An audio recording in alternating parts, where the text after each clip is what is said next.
அனைவருக்கும் வணக்கம். தமிழால் சமயங்கள் வளர்ந்தன, சமயங்களால் தமிழ் வளர்ந்தது என்னும் கூற்று மிக உண்மையானது. தமிழகத்தில் சைவம், வைணவம், சமணம், பௌத்தம், கிறித்தவம், இஸ்லாமியம் என்ற அறுவேறு சமயங்களும் தத்தம் கொள்கைகளை, அறமுறைகளை உலகறியச் செய்ய தமிழ் உதவியுள்ளது. சமயத்தின் கூறுகளை வெளிப்படுத்தவோ அன்றி பேணவோ அவை மொழியை சார்ந்திருக்க வேண்டியுள்ளது. அது நேரிய எழுத்து மொழியாகவோ அன்றி வாய்மொழியாகவோ இருக்கலாம். அனைத்து மதங்களின் ஊற்றுக்கால்களாக விளங்கும் புனித நூல்கள் இவ்வகையில் குறிப்பிடத்தக்கன. கிபி 650 முதல் 950 வரை உள்ள காலகட்டத்தை பக்தி இயக்க காலம் என்பர். இக்காலகட்டங்களில் பக்தி இயக்கங்கள் முன்னின்று செயல்பட்டன.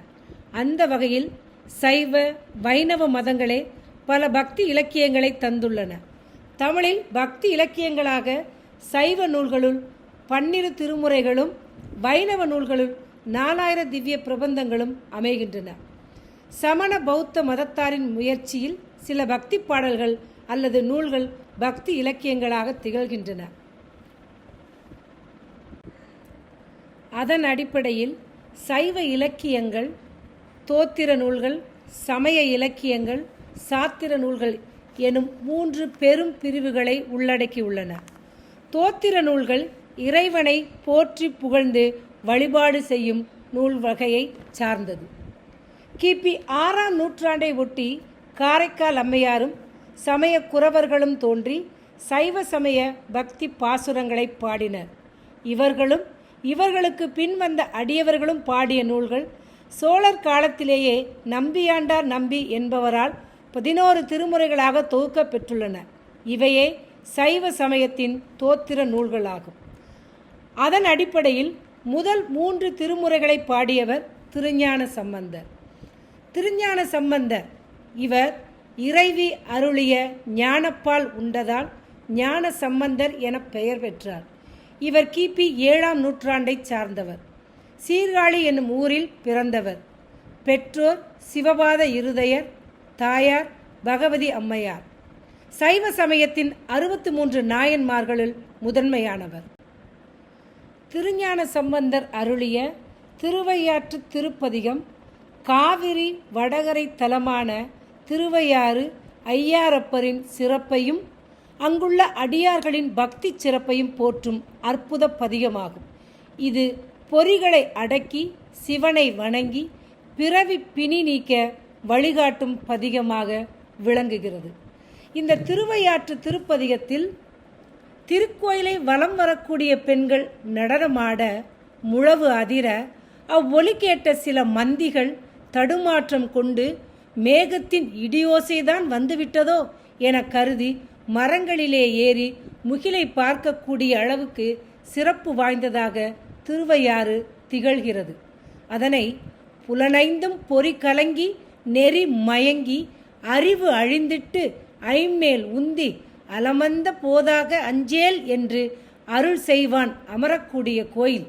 வலம் வந்த மடவார்கள் நடமாட, முழவு அதிர, மழை என்று அஞ்சி சிலம் மந்தி அலமந்து மரம் ஏறி முகில் பார்க்கும் திருவையாறே என்று திருவையாற்றின் சிறப்பினை சம்பந்தர் விளக்குகிறார்.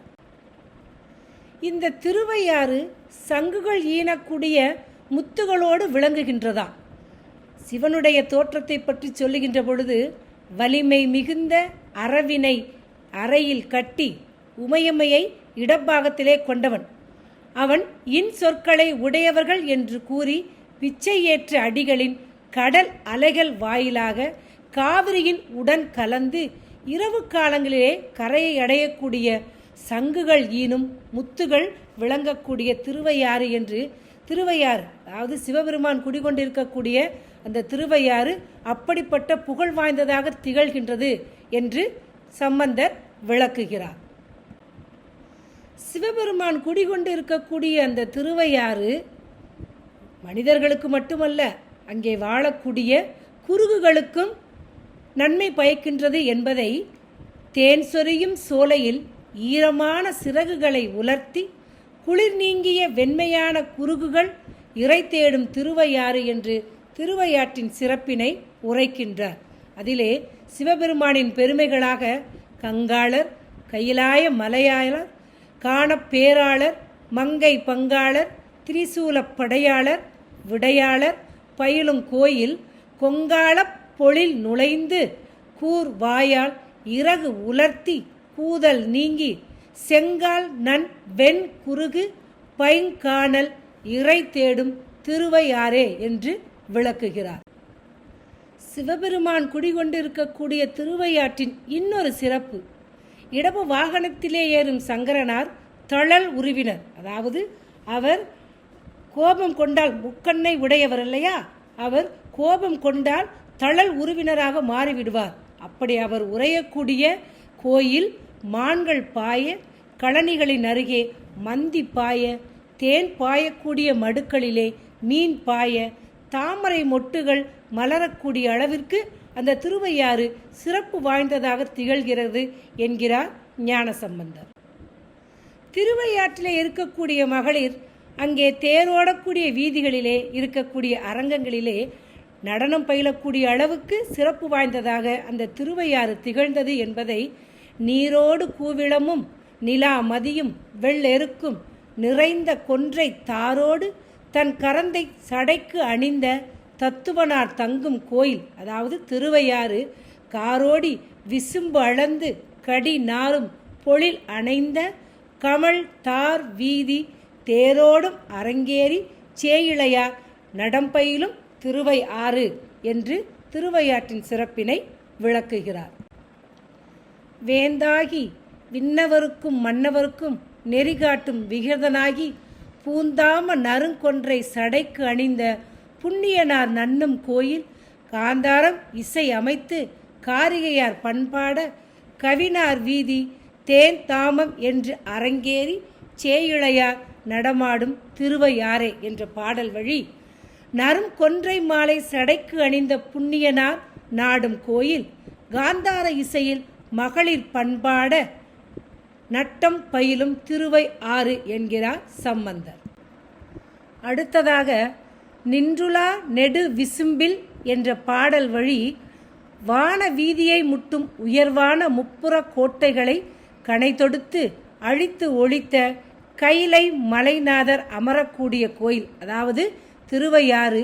அங்கே குன்றிடை இருந்து குயில் கூவ, மலரில் இருந்து தேன் சொரிந்து, நறுமல மலரிலே தென்றலின் சுகம் தெரிய, கணுக்கள் தோறும் இனிமை கூடக்கூடிய இடமாக திருவையாறு திகழ்கிறது என்று திருவையாற்றின் பெருமையினை சம்பந்தர் விளக்குகிறார்.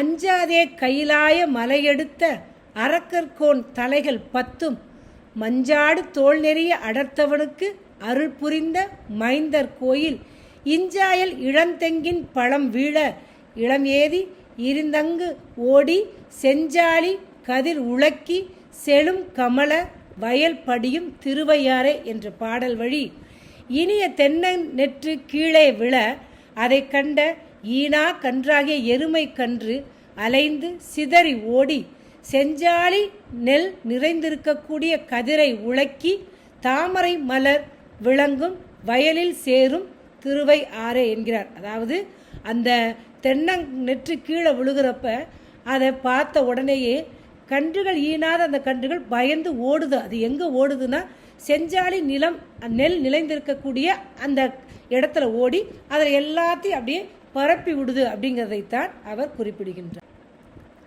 செவ்வரி படர்ந்த நீண்ட கண்களையும் திரண்ட பெண்களையும் வளையல்களையும் அணிந்த பெண்கள் நடனம் புரியக்கூடிய திருவையாறு.